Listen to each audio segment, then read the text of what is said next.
Capítulo 6. Estabelecidas em Cristo. Estou aprendendo a comprar em supermercados novamente. Minha família está de volta aos Estados Unidos há quase 3 anos, mas até alguns meses atrás eu não era capaz de colocar os pés em um supermercado típico americano sem me sentir perplexa. Durante os nossos primeiros 2 anos após nosso retorno, eu comprava apenas na Costco. Embora a loja de armazém seja enorme, ela oferece frações dos alimentos bem como das opções que um supermercado normal disponibiliza. As variedades em nosso supermercado local me deixam estupefata. Veja os molhos de salada, por exemplo. Eu levei minhas filhas ao corredor dos molhos de salada e, para ter uma ideia da quantidade, pedi que contassem as opções enquanto fazia as compras. Elas contaram 199. Há o cremoso, o com óleo, o com e sem gordura, o orgânico, o com e sem corante vermelho, o baixo em sódio, o de marca e o genérico. As variações não têm fim, e o molho de saladas não é o único com muitas variedades. Você sabe quantas opções de cereal existem? 261. Pão? 107. O mercado do meu bairro no Japão tinha uma média de uma única escolha por item alimentício. Se houvesse 2 escolhas, eu optava pela que tivesse uma figura no rótulo, pois não conseguia ler os caracteres japoneses. Simples. Você consegue saber o que há dentro da embalagem? Sim, compre. Não, passe ao próximo e mude o cardápio. Na América e no Ocidente, o poder de escolha impera. Escolha, um Deus dos nossos dias. O autor inglês e crítico social Os Guinness diz: a escolha na vida moderna é central, poderosa, inquestionável e consagrada na forma como pensamos e em tudo o que fazemos. Sabemos que isso é verdade porque você e eu temos inúmeras escolhas todos os dias, em todos os lugares para onde vamos. Não é só no supermercado. Nossas escolhas são quase ilimitadas nos restaurantes, quando pintamos nossas unhas, quando inscrevemos nossos filhos em esportes, no cinema, na Starbucks, na televisão e no médico. Se estamos considerando comida, igrejas, esportes ou escolas, o poder de escolha impera. Para nós, pessoas privilegiadas do Ocidente, a vida se tornou um buffet com uma variedade infinita de pratos. E mais importante ainda, a escolha não é mais apenas um estado de espírito. A escolha se tornou um valor, uma prioridade, um direito. Ser moderno é ser viciado em escolha e mudança. Essa é a essência inquestionável da vida moderna. Em nosso contexto cultural atual, ser impedido de ter escolha é como ser violado. Não me entenda mal, ter opções é bom. Sou grata por poder escolher como e onde educar minhas meninas nos Estados Unidos. Estou aliviada por termos opções para tratar a escoliose da minha filha. Votar e expressar minha opinião na política local é importante para mim. Vivi em lugares onde ter essas opções não era a regra, e me sentia sufocada. Nós, no Ocidente, estamos convencidas de que a escolha nos dará liberdade, maior poder e até mesmo controle. E em muitos aspectos ela dá. O mercado revela a melhor opção. A competição leva à qualidade. A voz do povo faz uma verdadeira diferença. Mas você já notou que, em vez de sermos donas das nossas escolhas, elas frequentemente são as nossas donas? Em vez de nos tornarmos verdadeiramente livres, ficamos encurraladas? Experimentamos uma espécie de paralisia ao ter que analisar todas as opções disponíveis a nós. E sentimos uma pressão imensa para fazer a melhor escolha. Não apenas perguntamos: que tipo de cereal devo comprar, mas também: o que devo fazer com a minha vida? Quem sou eu? Que pessoa eu devo marcar online? Como posso determinar e ditar a melhor vida para mim? Como posso me proteger e proteger aqueles que amo de todos os males? Como posso obter o melhor para mim e para minha família? A escolha em si não é o problema. O problema surge quando você e eu começamos a acreditar que somos onipotentes por termos poder de escolha. Como uma miragem no deserto, a escolha lança uma imagem de poder que não é sustentada por nossa realidade. Em princípio, o buffet de opções parece atraente, mas, em última análise, nos deixa num frenesi, frenéticas e frágeis, porque você e eu não somos Deus. Somos limitadas pela nossa falta de poder real, fazendo escolhas na esperança de que possamos governar nossas vidas, sabendo, no fundo, que não podemos. Não temos o poder real que pensamos que as escolhas nos dariam. E por isso estamos muito cansadas. A pessoa moderna está exausta de tentar preencher o vácuo de poder com uma substância que ela simplesmente não tem. Escolha, o Deus que nos exaure. O exemplo do supermercado sobre molhos para salada é bobo e leve. Representa, todavia, a enorme variedade de opções que temos em nossa cultura do consumismo. James K. A. Smith diz que precisamos auditar a nós mesmas quando se trata de escolha. Precisamos avaliar o ethos de nossas famílias.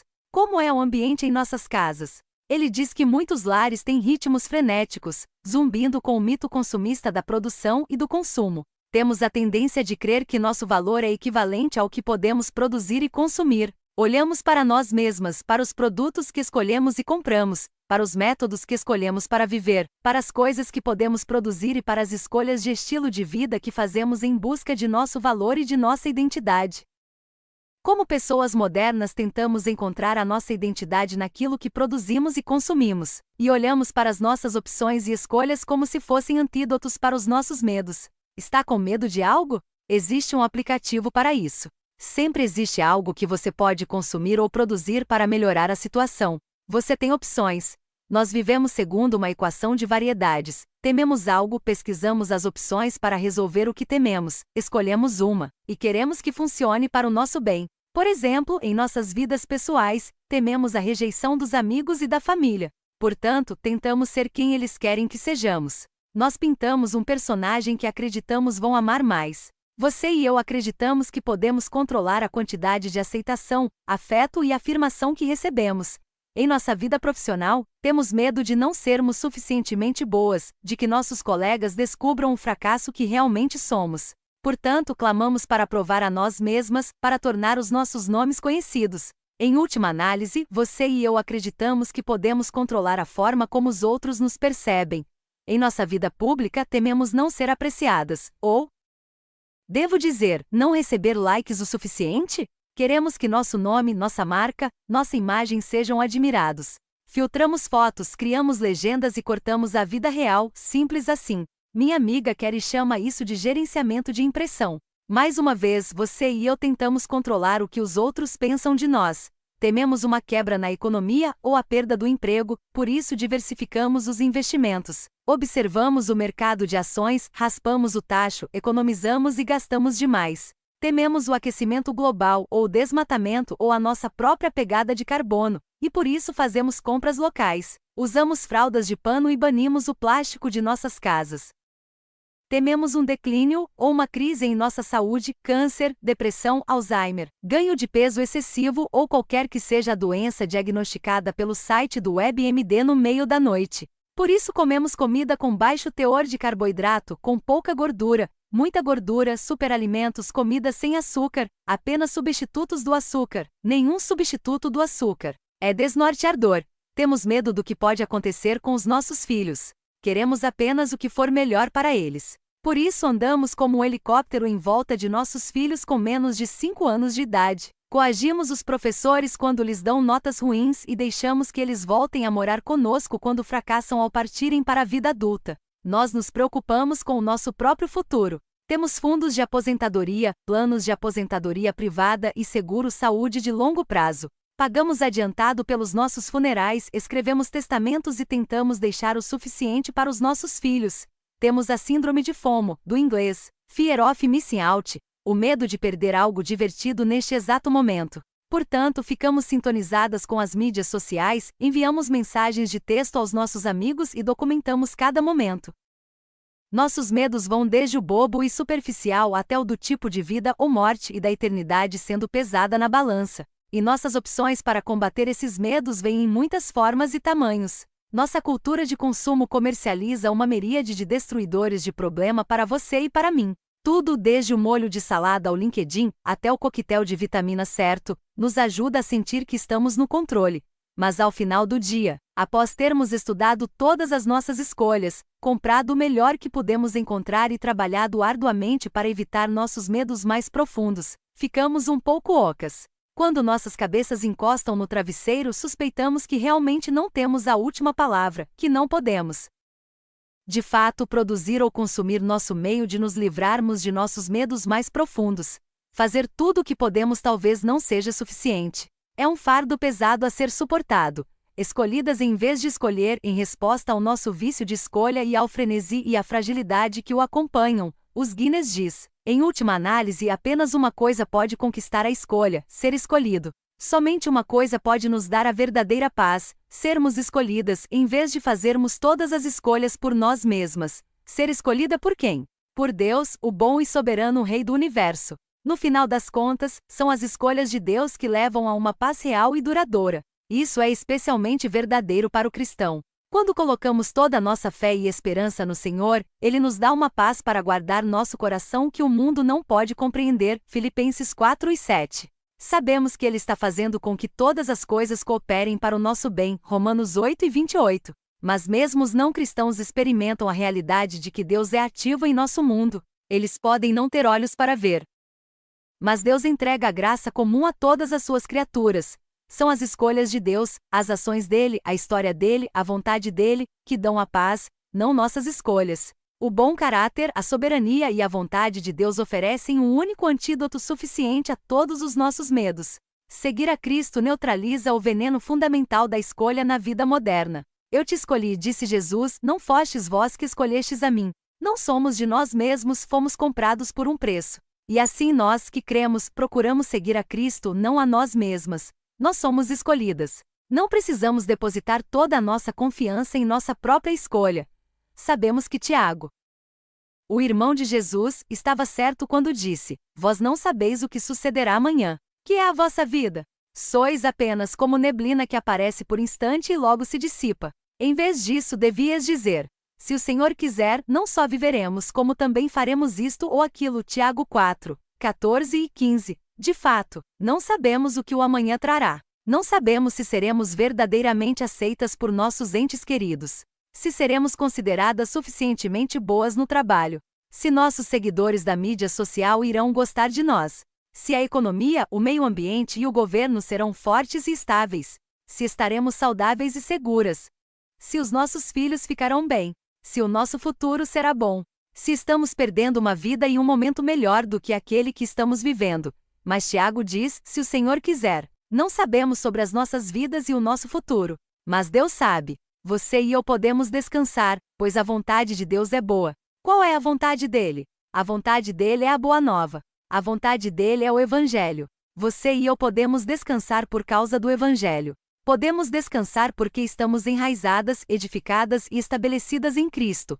Somos criadas, chamadas e aceitas, Paulo disse aos Romanos. Agora, pois, já nenhuma condenação há para os que estão em Cristo Jesus, porque a lei do Espírito da vida em Cristo Jesus te livrou da lei do pecado e da morte. Romanos 8:1 e 2. Nós que temos um relacionamento com Jesus e que nos submetemos a Ele, não estamos condenadas. Nós somos livres. Não há necessidade de criarmos uma personalidade e uma identidade que nossos amigos e familiares possam aceitar mais prontamente. Nós já fomos aceitas pela pessoa mais importante do mundo, o nosso Salvador, o nosso Criador, o único Deus verdadeiro. Por causa de Jesus, nosso Pai no céu nos aceita exatamente como somos. Você e eu já somos queridas e incondicionalmente amadas. Como vimos no capítulo 1, nossa cultura atual do eu é um canto da sereia. A mensagem que nos rodeia é a que devemos ser homens e mulheres que se fazem sozinhos e inventam seu verdadeiro eu, seu melhor eu. Mas essa autorrealização requer autoconfiança, a qual nunca é suficiente. A boa notícia é que você e eu fomos criadas e já fomos chamadas. Não temos que clamar para compor nossa identidade, profissional, pública ou qualquer outra. Efésios 2 tece essa verdade com a boa nova da nossa aceitação. Paulo diz à igreja primitiva: porque pela graça sois salvos, mediante a fé, e isto não vem de vós, é dom de Deus, não de obras, para que ninguém se glorie.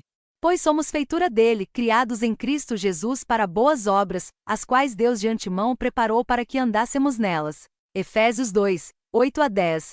Nós somos criadas em Cristo Jesus. Somos salvas pela graça através da fé. Nós somos feitura dele, e ele já preparou boas obras para que as realizemos. Esses poucos versículos nos dizem como chegamos aqui, porque estamos aqui e o que deveríamos estar fazendo. Você e eu não temos que nos perguntar quem devemos ser ou do que se trata essa vida. Não temos que clamar por um propósito ou sentido. João Calvino disse: vemos que aqueles que põem ordem em suas vidas de acordo com seus próprios conselhos têm uma disposição inquieta. Cada uma de nós pode imaginar tempos inquietos em nossa vida, não pode? Nós já passamos por isso.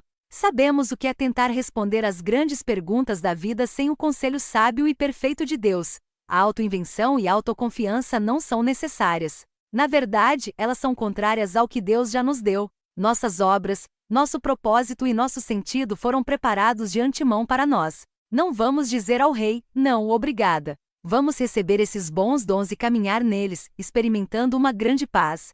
Nosso Deus está no controle hoje. Podemos dizer com o salmista: no céu está o nosso Deus e tudo faz como lhe agrada. Salmos 115:3. Quando o Senhor estende sua mão, ninguém pode voltar atrás. Sua vontade não pode ser frustrada. Isaías 14:27. Saber que Deus é todo-poderoso assim como completamente bom é o que me torna capaz de dormir à noite. Quando me preocupo com o bem-estar das minhas filhas, se meu marido e eu tomamos ou não as decisões certas, se vamos ficar bem em outro país, ou de volta aos Estados Unidos, ou onde quer que seja, se meus entes queridos que não conhecem a Cristo o conhecerão um dia, eu me lembro de que Deus é capaz. O poder de Deus é igual à sua bondade. E que melhor demonstração disso do que a cruz de Cristo? As mãos que seguram nossa própria vida são as mesmas mãos que foram pregadas na cruz. Temos um Pai que voluntariamente entregou seu Filho por nós. Servimos a um Deus que deixou o céu e entregou sua própria vida por nós. Podemos confiar nele. Ele é todo-poderoso. E ele é completamente bom. Ele é o único, bom e poderoso Criador e sustentador de tudo o que há. Meu pai faleceu quando comecei a escrever este livro. Até onde posso dizer, ele morreu sem jamais ter confiado e crido em Deus. Nossas conversas sobre o Evangelho nunca deram fruto que eu pudesse enxergar. A morte do meu pai longe de Cristo era algo com o que eu me preocupava diariamente através de orações, muitas lágrimas e súplicas documentadas em meus diários durante as 3 décadas em que eu seguia Jesus e meu pai não. Eu me perguntava se seria capaz de confiar no Senhor e sentir afeição por Ele mesmo se meu pai morresse fora da fé. Quando isso finalmente aconteceu, eu me vi nas palavras do profeta Abacuque do Antigo Testamento: ainda que a figueira não floresça, nem haja fruto na vide, o produto da oliveira minta, e os campos não produzam mantimento, as ovelhas sejam arrebatadas do aprisco, e nos currais não haja gado, todavia, eu me alegro no Senhor, exulto no Deus da minha salvação. Hebreus 3:17-18. As palavras no Deus da minha salvação me lembram quem é o nosso Deus. Ele é o Deus que salva. Ele é o Deus que deixou seu trono no céu em uma missão de resgate por você e por mim. Ele é o Deus que está disposto a entrar nesse espaço confuso e suportar meus erros confusos e me amar incondicionalmente. E assim com Abacuque posso dizer, ainda que, mesmo que o pior aconteça, mesmo que o impensável aconteça, eu me regozijarei no Deus da minha salvação. As mãos que carregam as feridas dos pregos seguram a minha vida e a sua. Podemos descansar nisso. Nosso Deus está no controle amanhã. Provérbios 31 nos dá uma bela imagem de uma mulher que teme ao Senhor. Reveste-se de força e dignidade e sorri diante do futuro. Provérbios 31:25.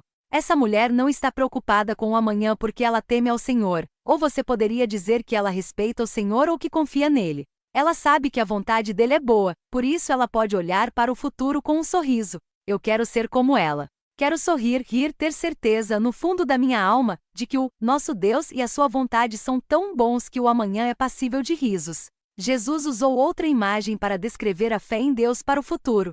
Ele disse que aqueles que ouvirem suas palavras e as praticarem será comparado a um homem prudente que edificou a sua casa sobre a rocha. E caiu a chuva, transbordaram os rios, sopraram os ventos e deram com ímpeto contra aquela casa, que não caiu, porque fora edificada sobre a rocha. Mateus 7:24-25. Você provavelmente já sabe que o tolo que construiu sua casa na areia a perdeu quando as chuvas caíram, as enchentes vieram e os ventos sopraram. Confiar em Deus, ouvir Jesus e obedecer-lhe, é construir nosso futuro sobre um alicerce seguro. Isso é o que significa ser estabelecida em Cristo. Não importa o que venha, nós nos manteremos de pé, porque Ele é um alicerce seguro. Nós temos toda sorte de bênção espiritual, nós, que estamos enraizadas em Cristo. Também temos nele toda sorte de bênção espiritual nas regiões celestiais, Efésios 1:3. Não precisamos temer porque já temos toda a bênção. Paulo diz em sua carta aos Efésios que antes mesmo de o mundo ter sido formado, Deus Pai nos escolheu, nos adotou como seus filhos e nos concedeu toda a bênção espiritual. Efésios 1:3-5. Em primeiro lugar, que alívio termos sido escolhidas antes mesmo de havermos nascido, antes mesmo de a terra ter sido formada. Você e eu não fizemos exatamente nada para receber nossa salvação em Cristo. Deus fez tudo. Em segundo, não apenas somos adotadas, mas também temos nele toda sorte de bênção espiritual. Nosso Pai é o dono de todas as coisas espiritualmente boas, e nos deu todas elas.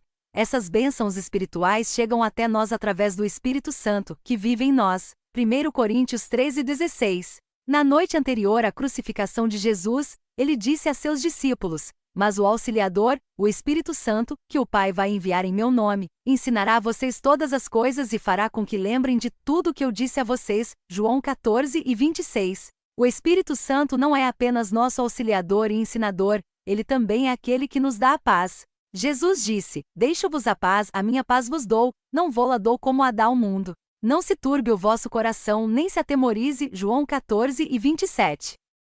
Jesus sabia que períodos de provação estavam por vir para os discípulos: perseguição, rejeição, martírio. Mas ele não os deixou, nem a nós, sem ajuda ou esperança. As bênçãos espirituais nos lugares celestiais nos apontam ao nosso lar verdadeiro, o próprio céu. Nossos corpos naturais um dia serão ressuscitados em corpos espirituais. 1 Coríntios 15:44. Seremos incorruptíveis. 15:52, e teremos a vitória final por meio de Cristo Jesus. 15:57. Desfrutaremos os presentes do céu pela eternidade. Viveremos em uma cidade santa com o nosso Deus, e Ele enxugará dos nossos olhos toda lágrima, e a morte já não existirá. Apocalipse 21:4. Entre o hoje e o céu. Temos o Espírito Santo que nos dá poder. Atos 1:8 nos ajuda. João 15:26. Ora por nós. Romanos 8:26. Nos dá dons espirituais para servir a igreja. 1 Coríntios 12. 4-11 nos dá paz. João 14:27. Produz fruto espiritual em nossas vidas, tais como amor, alegria, paz, longanimidade, benignidade, bondade, fidelidade, mansidão, domínio próprio. Gálatas 5:22-23 e mais. De fato, temos o auxiliador que Jesus prometeu. Somos pessoas de esperança. Cristãs, nós somos diferentes. Nós não temos que viver como aqueles que se perguntam se tudo ficará bem. Não precisamos nos amarrar em preocupações acerca do amanhã. Você não tem que se preocupar com a aceitação incondicional da sua família, com as promoções no trabalho, com a saúde do seu bebê, com qual faculdade cursar, em qual cidade viver ou qual apólice de seguro de vida comprar. Embora você e eu de fato ainda façamos essas escolhas como participantes ativas em nossa vida, nossas decisões não ditam o nosso futuro. Podemos descansar porque as nossas escolhas não têm realmente a palavra final em nenhuma esfera. Deus tem a palavra final. Lembre-se, tudo foi criado por meio dele e para ele. Colossenses 1:16. Todas as coisas, somos pessoas de esperança. Temos uma, e apenas uma, esperança. Mas é uma esperança robusta. E ela muda tudo. É a verdade que Jesus Cristo ressuscitou dos mortos, e nós também ressuscitaremos. Nós somos pessoas da ressurreição, enraizadas, edificadas e estabelecidas em Cristo. Essa é a nossa identidade. Pedro, um discípulo e amigo íntimo de Jesus, negou Jesus na noite em que este foi traído. Testemunhou a ressurreição, pregou sobre Jesus no Pentecostes, tornou-se um líder da igreja primitiva, foi preso por causa de Cristo e acabou sendo martirizado por sua fé. Durante uma grande perseguição, Pedro escreveu: "Segundo a sua muita misericórdia, de Deus nos regenerou para uma viva esperança, mediante a ressurreição de Jesus Cristo dentre os mortos, para uma herança incorruptível, sem mácula, imarcessível, reservada nos céus para vós." 1 Pedro 1:13-4. Pedro ensaia a verdade de sua única esperança em Jesus, a mesma esperança da qual ele queria que os cristãos que foram dispersos pela perseguição se lembrassem. Ele queria que aquelas pessoas dispersas por sua fé se lembrassem de que eram pessoas de esperança. Elas eram o povo da ressurreição de Jesus. Elas nasceram de novo no reino dele, e a herança delas as aguardava, incorruptível, sem mácula e imarcessível. Elas tinham todas as bênçãos espirituais naquela época e no céu. Os cristãos, no contexto da Roma antiga, enfrentaram grandes ameaças, abusos verbais, maus tratos físicos e até mesmo a morte. Então Pedro lhes disse para prepararem suas mentes para a ação: ponham toda a esperança na graça que será dada a vocês quando Jesus Cristo for revelado. 1 Pedro 1:13. Em outras palavras, Jesus venceu a morte e está voltando, e então receberemos a nossa herança. Pedro disse para avançarmos, amigas. Ponham sua esperança no Rei Jesus. Comprometam seus caminhos a Ele, mantenham o rumo. Somos um povo de esperança verdadeira e imperecível. O orgulho é inimigo da esperança. No encerramento da mesma carta, Pedro disse a seus leitores: humilhai-vos, lançando sobre ele toda a vossa ansiedade, porque ele tem cuidado de vós. 1 Pedro 5:6 e 7. Para receber os cuidados de Cristo, você e eu devemos ser humildes.